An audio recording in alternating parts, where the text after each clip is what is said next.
Hi friends, welcome to my channel. కౌశిక్ని పోలీసులు arrest చేసి స్టేషన్కి తీసుకెళ్ళాక దాత్రి, కేదార్, సురేష్, భాగ్య నలుగురు కలిసి వెళ్ళి కౌశిక్కి బెయిల్ ఇస్తారు.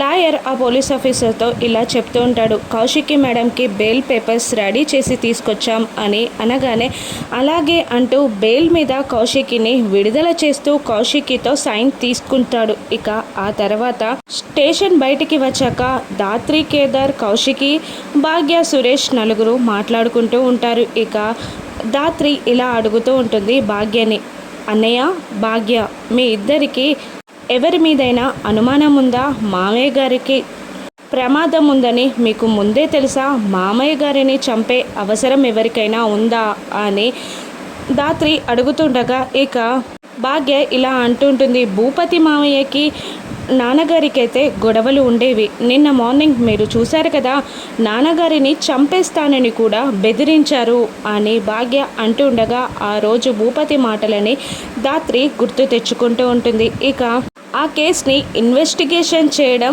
జేడీకేడీలు స్టార్ట్ చేస్తారు. జేడీకేడీ గెటప్స్లో భూపతి దగ్గరికి వెళ్తారు. ఇక జేడీ అక్కడ సోఫాలో హాయిగా కూర్చొని ఉండగా భూపతి తలపైనున్న టవల్ని కేడి తీసేస్తాడు. వాళ్ళిద్దరినీ చూసి షాక్ అవుతూ భూపతి, ఎవరు మీరు, ఇక్కడికి ఎందుకు వచ్చారు అని అడుగుతుండగా పోలీస్ అని అంటుంది దాత్రి.